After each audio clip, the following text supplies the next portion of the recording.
Yeah, it's almost inevitable that there'll be more banking crises in 2025 than there were in 2024, and it had several. The FDIC, of course, cannot insure what they're supposed to. They don't have the funds to do it. This is Kaiser Johnson with Liberty and Finance, and these are the Miles Franklin Weekly Specials for December 23rd through December 31st, 2024, while supplies last. This week we feature 2024 1-ounce silver eagles at just $4.85 over spot, one of the lowest premiums we've seen in years. We have a limited supply, so these are first come, first serve. Next, 2024 1/10-ounce gold eagles are just $44.99 over melt per coin. We also have an incredible deal on XF $20 gold Liberty coins at just $75 over melt, one of the lowest premiums on pre-33 gold we've seen in a long time. And finally, 1/10-ounce Gold Britannia are just $29.99 over melt per coin. To order our specials or any of the many other options we have available, call us at 1-888-81-LIBERTY. That's 1-888-815-4237. We're available after hours and on weekends, and we look forward to speaking with you. Welcome back to Liberty and Finance. We're always delighted to have this legendary guest. David Morgan, known as the Silver Guru, joins us this December 23rd, 2024 for a year in review and a 2025 look ahead. David, thank you for coming back on Liberty and Finance. Well, Jonathan, thanks for having me. It's always a pleasure.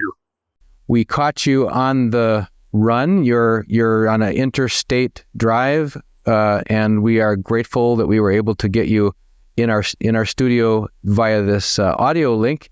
And so please, everyone in the viewing audience, be patient with us. This will be audio only, and we'll get you David's perspectives on 2024 in review and 2025 look ahead. David, I was reflecting on 2024, and a number of things pressed themselves to the front of my mind, and no doubt you'll have more. Just a few headline items that I want to make sure we don't miss. One is gold reaching a new all-time high, nominal high. Silver finally breaking above 30 that it had been unable to muster for over a decade.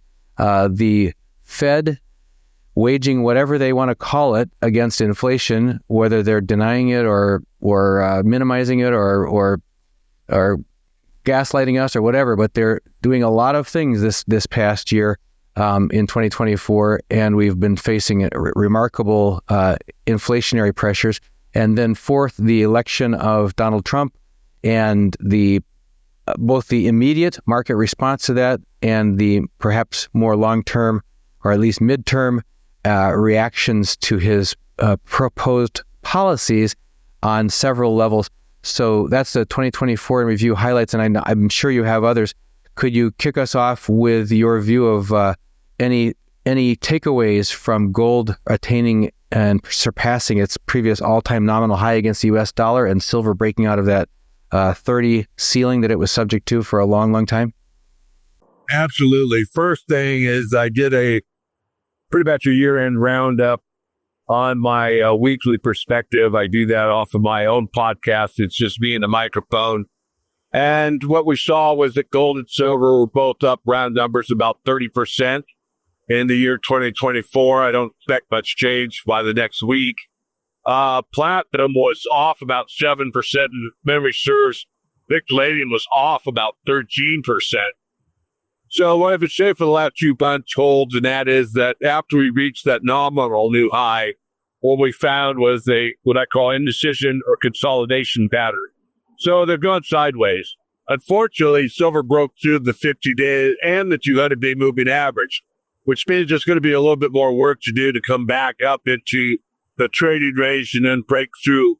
It will do so in 2025. Gold will do the same thing. So I'm looking for, I think the best case scenario for 2025 will probably be a repeat of what we saw this year, 2024, which means about a 30% gain. So if you look at a 30% silver, that's $9. And that would put silver from present level into the high 30s, or from the high of 33 plus 9, you're into the 40s. Will it get there? I think it will. Will it stay there? Remains to be determined. Gold, same thing. And one final comment is that I'm glad you're using the word nominal. Even though it is the largest number, what that goal has achieved since trading began, it certainly isn't the biggest value since gold started trading. The highest value in purchasing power was January 21st, 1980. The gold hit 850 on the spot market, 875 in the near futures. And to get that same amount to today's world, you could use two numbers. One, you could use the CPI, or as Mike Maloney calls it, the CPI, which is really not indicative of the true inflation rate. Or you could go to shadowstats.com by John Williams to get what the true measurement is from 1980, regardless to be significantly higher than what we're seeing now. With all that said, I think the biggest disappointment for our resource investors was what happened with the mining shares, the resource stocks.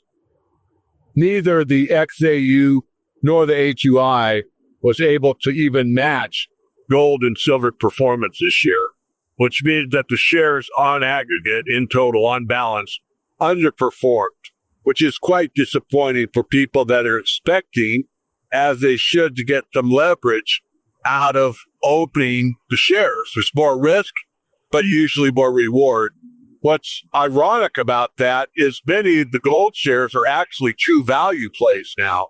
The margins of gold for many of these top-tier gold miners is in the hundreds of dollars. They're mining at, say, $2,000, and they're getting, one time $2,600, $2,700. That's a large margin. That goes to the bottom line. That's profit, and that means your shares are really undervalued. So I'll stop there. We could talk more. Any further thoughts from you on silver's performance here in 2024? Yeah, thanks for probing me. I'm a little bit disappointed. I mean, silver usually leads in once we get a new bull market started, and it confirms gold. So it's kind of the Dow theory that, the industrial will definitely be confirmed by the transportation and the utilities. Silver really hasn't confirmed this new. And I say that because I use the gold-silver ratio as confirmation. And the confirmation point from my work is about a gold-silver ratio of 70. We're still above 80, which makes me pause a little bit. I'm not super concerned about it, but it does, again, pause my thinking. And then, of course, platinum, palladium, neither one of them confirmed either. Not that they're really material. Neither one is really considered that. But if both of them were doing well and in the positive territory year over year, it would give me a stronger feeling. I think gold's leading the way by itself primarily because the banking industry sees what's coming and they're preparing for it. And therefore, the central bank buying that's been rather significant over the last 2 years has pushed gold higher. Silver is not considered a monetary metal by the banks at all, hasn't been for decades, for centuries, really. And so that's working against silver. But the fact that it did match the 30% does make me, fairly happy.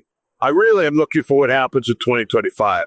I really want to see silver outperform gold. I want to see the gold-silver ratio get to that 70 or lower and confirm for me and others that buy into that theory that we are in a new bull market and we're going to see new highs over the next 2 to 3 years, falling into 2026, 2027.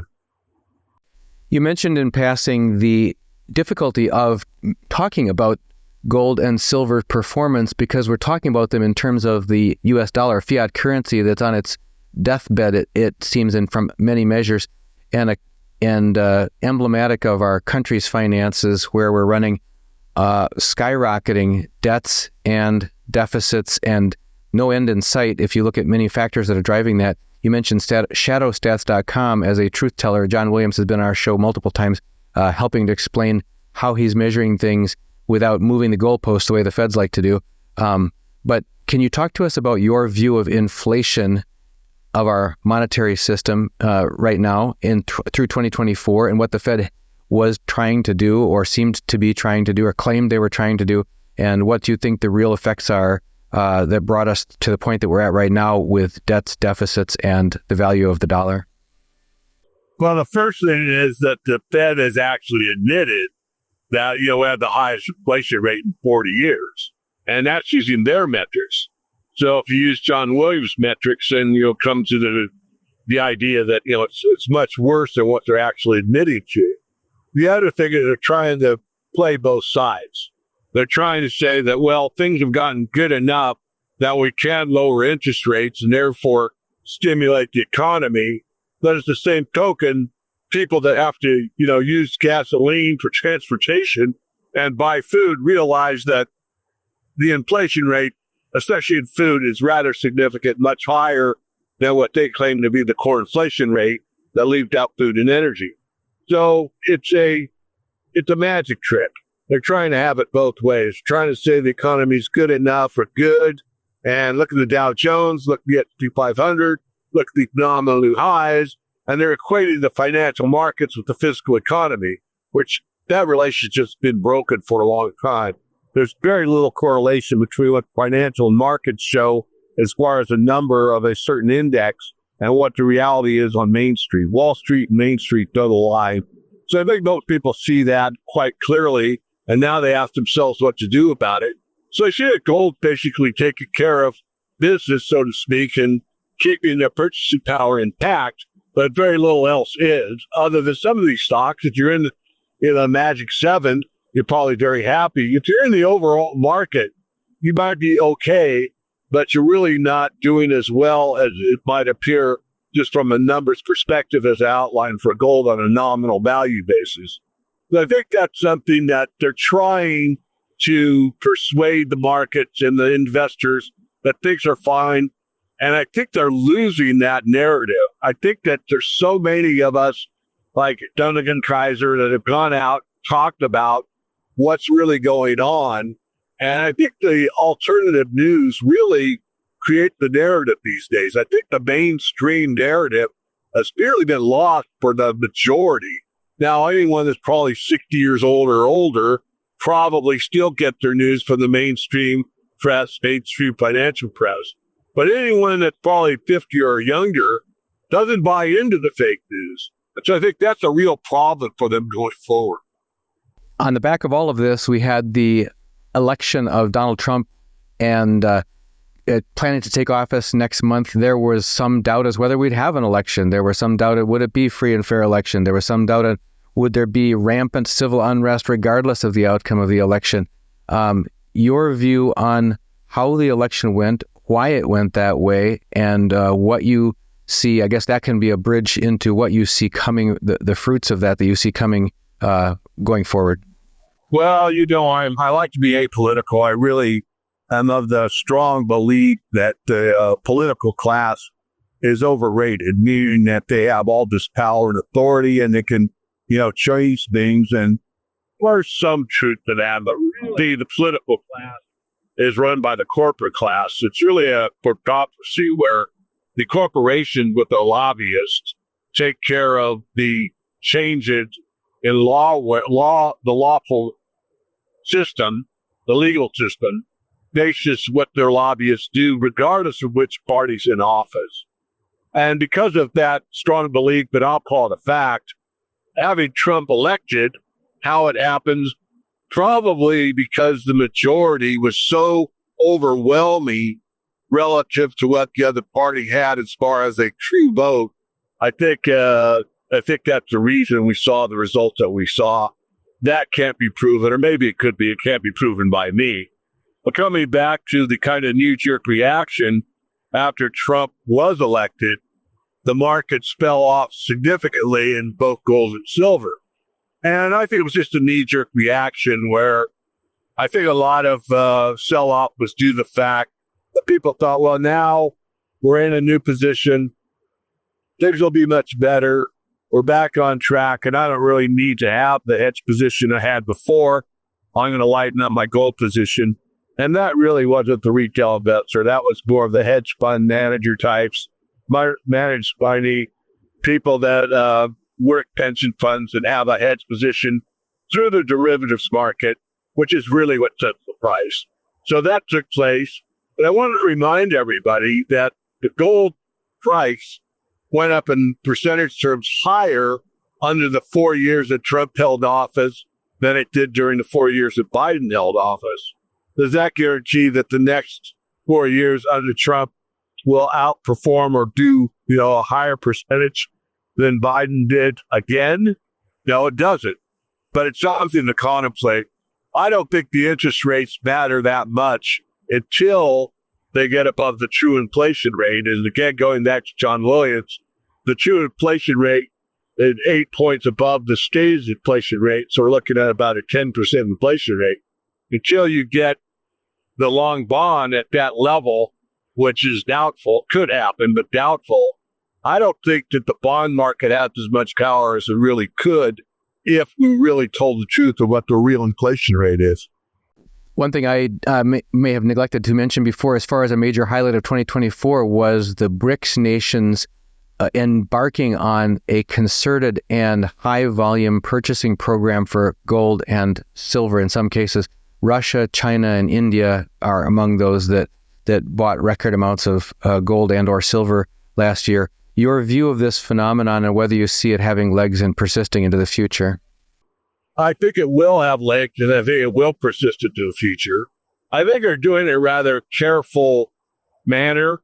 I mean, you don't have to go back too far in recent history, and anyone that proposed going off of the dollar-based oil standard and moving and using dinar or gold or some other metric monetarily to buy oil ended up with an early demise. That's no longer true. So the BRICS have a lot of clout, and with them announcing publicly that they're looking toward gold and silver now as a means of payment or a strategic asset or a reserve or however they state it, is important to the markets. Above and beyond now, which most people probably are not familiar with, is that both Russia and China have announced very recently that they are going to enable futures trading in both platinum and palladium. And those are extremely small markets, again, not considered monetary metal, but nonetheless, in the classic sense, they are. Regardless, the idea that there'll be more speculation from those countries in those two white metals implies that they're not only interested in the primary gold and silver, the other two as well, and that will usually produce more speculation from the long side. So there's a lot happening here that kind of have to read the tea leaves or look between the lines to get a clearer picture that we are ramping up. And I think there's a point in time, and I think Andy Sheckman has either said it outright or alluded to it, that there'll be a time when the Shanghai Gold Exchange would probably be the primary market as far as setting derivatives price on these metals, because there's a stronger correlation between a physical market and delivery in that market compared to what happens in New York or Chicago. If we could turn our attention to 2025, a look ahead, we've made a number of allusions to things persisting into the future. You mentioned stock and bond market volatility just starting. Do you see more of that in 2025?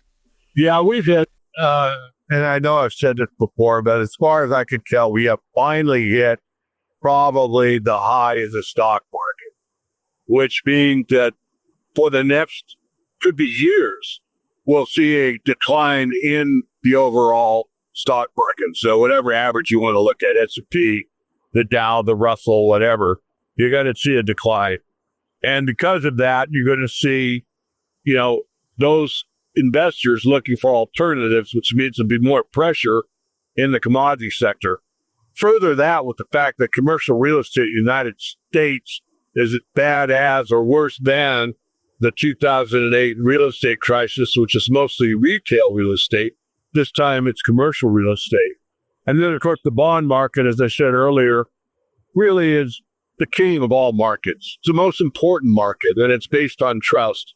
And if you don't trust what a dollar is going to be worth in 6 months, then why would you trust that the dollar is going to be worth in 10 years, the 10-year note or the 30-year long bond? You would, which means the price of those will or could get bid higher to keep people involved in that market. But there's so much trading in short-term back and forth on what the Fed's going to do, and there's so much speculation in the bond market. It's really hard to put a specific on it because, it's the largest market in the world. Trillions are traded, and it's basically a casino. It's really not what it's purported to be, the safest investment that's available. It might have been that at one time. Gold is the safest investment available. That's the reason the banks are loading up on gold. Yeah, as long as we're on the topic of the bond market and the commercial real estate market, I wanted to run that one to ground specifically on its impact, in your view, on systemic risk to the banking system. That's huge. I mean, it's almost inevitable that there'll be more banking crises in 2025 than there were in 2024. And it had several, and some of them were very low. The FDIC, of course, cannot insure what they're supposed to. They don't have the funds to do it. Banks should come in and, merge and gobble up these usually regional banks that are failing and now take place again.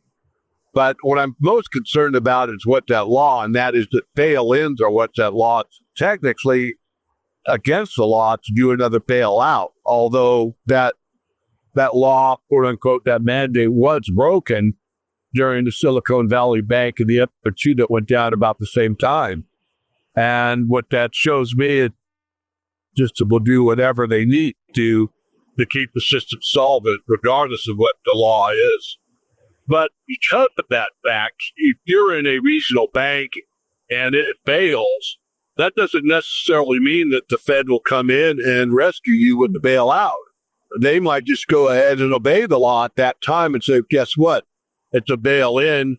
Your deposit that's above $250,000 has now been applied to our balance sheet, and we're giving you equity or stock in our bank.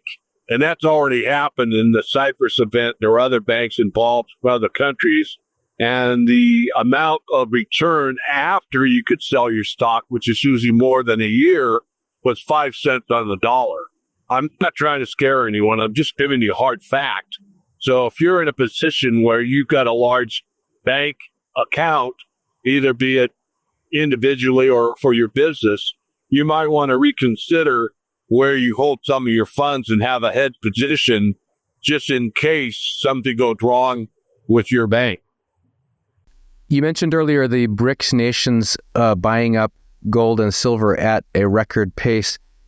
We've heard that that's also been done in a clandestine way, in addition to the off-taking from the major exchanges in the West, but also through direct purchasing of semi-processed doré, concentrate, et cetera, from mines all around the world, et cetera, or being bought into accounts that are not tabulated as part of the central bank account, so it doesn't show up on the books for the way that people are watching for accumulation, specifically from China and others. Any thoughts from you on what you expect in 2025 from Eastern central bank buying of gold and silver in particular? You also mentioned platinum and palladium, but as far as being an underlying supportive factor for the bid on those metals going forward? Yeah, I think that trend is obviously established. Most of your concentrates go to China for refining anyway. Of course, there are other refiners. There's still some in this country, but the lion's share of it does go to the east. And that trend will, I think, continue and probably grow. The ability for the Chinese to slowly gain more and more clout, as I said earlier, will continue.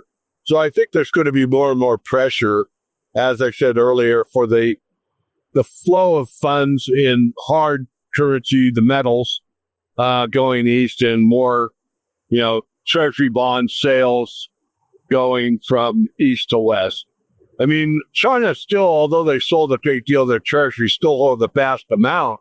And that's sort of a big part of the power that they actually hold over the United States, because as Bill Holter said probably every time he's ever interviewed anywhere, that the whole thing's based on credit. And unless the credit expands, the whole system starts to collapse or contract more rapidly than perhaps it can mitigate. So we're in a system that requires more and more money printing, and yet you don't really ever hear that from the financial mainstream.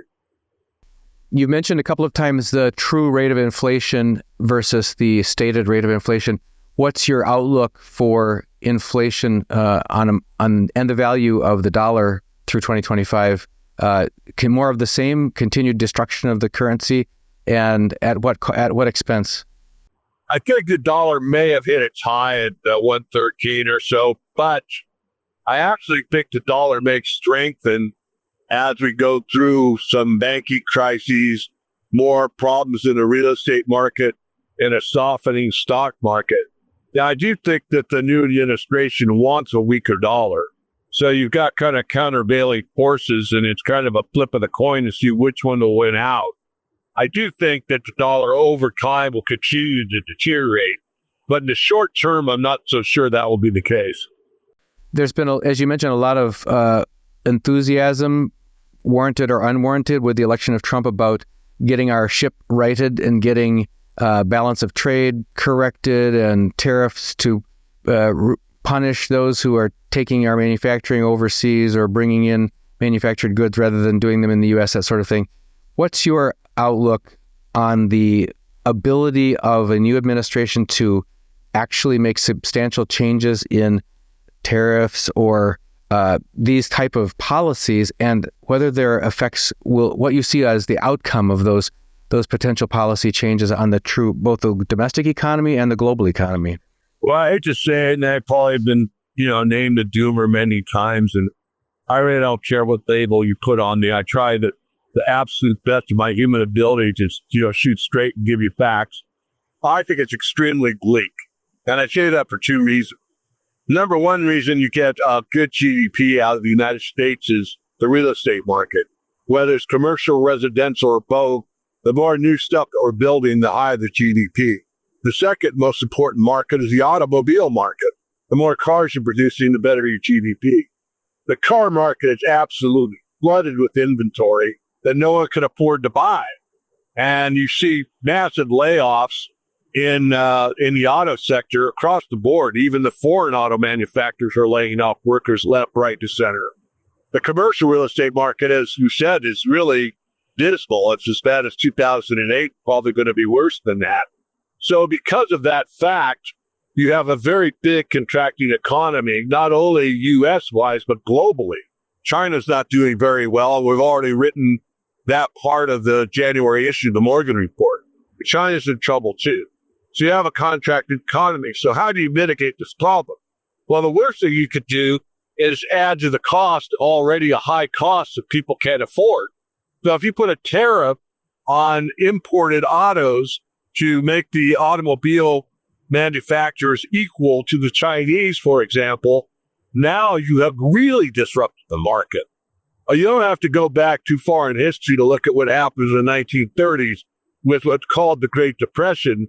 You see, during the Great Depression, the Smoot-Hartley Act was enacted, which basically took the Depression with tariffs to level the playing field, turn that U.S. Depression basically into a global depression. So probably the worst thing you can do is to add to the cost of consumer or something like the automobile market and expect it to benefit everybody. The costs are higher to the American when it goes to buy a new car or truck or a used car or truck, and it costs more because of a tariff. In addition to these already exorbitantly high prices compared to what they were just a few years ago, guess what? You're going to contract the economy. So really, it sounds dismal, and I'm just telling you the way I see it. And in fact, I think it is. David, you've been speaking and writing about the importance of owning precious metals and the promise of silver for preservation and restoration of individual and family finances for a long time. Any words of wisdom from you as you look ahead to 2025 for those who have been on the fence, who have been waiting for a big bargain sale, drop, sell-off opportunity, or waiting to add to their position, perhaps if they've already been stacking, but have thought that things have gotten a little too rich for their blood in the last half of 2024. As we head into 2025, your thoughts for those who are contemplating accumulating physical assets like gold and silver? Well, I still say you should buy. I think everyone should have some. Maybe that's one of the errors that I have never done deliberately, but I made the case for why you would want and need precious metals. People get over enthusiastic. I mean, sometimes people go in too quickly, they buy too much, they buy the wrong kind, and they buy at the wrong time. I don't have a control over that. All I'm trying to do is persuade people to think it through and why it's important to have some. Having said that, right now it's probably a good time to add your position if you wish to, or start a position. I've always advocated for almost everybody, especially in retail side, just to accumulate over time. It's the safest way to do it. Install discipline. You don't have to be that right or wrong on timing. You just allocate 100 a month, 50 a month, 200 a month, whatever it is, and just take the long-term view and allocate maybe 5, 10% of what you have, and save in real metal. Don't save in your bank for a lot of reasons. One is it's losing value, and over time, gold and silver maintain your value. I think the other thing that, if I could take back maybe is, silver's outperformance to gold. Certainly it did it from the first bull run in the secular bull market. From roughly the year 2000, 2011, silver did outperform gold. And I do think still that it will in this next move up. But as we talked earlier, it hasn't so far. But I still think you need both. And if you look at silver just as a wealth preserver, as gold is, I think it's done a good job. Not a great job, not an expected job. But nonetheless, a silver quarter will still buy a gallon of gasoline. And when I started driving, the silver quarter is what it costs to buy a gallon of gasoline. So, and that's one metric. It's not across the board, but generally it is. Because energy is the most important commodity for all of us. Energy is what really makes the world go round. So I think everyone should have some. What's the right amount for you? Dollar cost average. Don't try to be too cute. Leverage positions, the only ones I really think are favorable to people that aren't really sophisticated or professionals, is through the mining shares. And the best way to do that is with the blue chips. And if you want to ignore that market and just do, physical, that's fine by me. So I think we have a good year ahead of us. I think we're going to have a very good year after that. But there's so many things out there in the unknown realm between the new administration, the global empire, the loss of ideology from the one-worlders, the globalists, to where nation states are really contracting back in and of itself. And they're more concerned about feeding their own people, what their natural resource base is, how much oil they need to import, what their foodstuffs look like, and that type of thing, and more concerned about perhaps their own nation state than what they could do for the global empire. So the global empire may have actually peaked. It's hard to see that because it's all, a lot of us in this community think about, talk about, or write about. But nonetheless, even though they have a new system that they want, meaning the CBDC, doesn't necessarily mean it's really going to manifest. So very interesting times ahead. David, for people who want to follow your work and take advantage of your ongoing analysis and recommendations on not only the physical precious metals, but on mining stocks, etc., how should they get connected with you? The easiest way is just to go to the main page, themorningreport.com. We've got the free newsletter. Sign up over on the right-hand side, so it's very easy to find. We send about 3 things a week, and I do a weekly podcast called The Weekly Perspective. I try to take about 10 minutes or less, kind of review all the markets. And so that's free. You get that. And then if you're inclined to look at a consultation or our paid services, there's a couple tabs up at the top of the website you could explore. Well, we're always grateful for your presence here, David, since we've spent time together at multiple conferences. My wife and I got to meet with you and talk in some depth about your philosophies about freedom and living as a free person in a political world, etc. It's always been refreshing, always been thought-provoking, and on behalf of all of our viewers and subscribers, I extend you just great gratitude and thanks for joining us year after year, and thank you for this year of 2024. I'm really looking forward to talking with you again in 2025 as things continue to move forward. Well, thank you for the time, your time, and hopefully it was of value to the listeners. Appreciate it. This is Kaiser Johnson with Liberty and Finance, and these are the Miles Franklin Weekly Specials for December 23rd through December 31st, 2024, while supplies last. This week we feature 2024 1-ounce silver eagles at just $4.85 over spot, one of the lowest premiums we've seen in years. We have a limited supply, so these are first come, first serve. Next, 2024 1/10-ounce gold eagles are just $44.99 over melt per coin. We also have an incredible deal on XF $20 gold Liberty coins at just $75 over melt, one of the lowest premiums on pre-33 gold we've seen in a long time. And finally, 1/10-ounce Gold Britannia are just $29.99 over melt per coin. To order our specials or any of the many other options we have available, call us at 1-888-81-LIBERTY. That's 1-888-815-4237. We're available after hours and on weekends, and we look forward to speaking with you.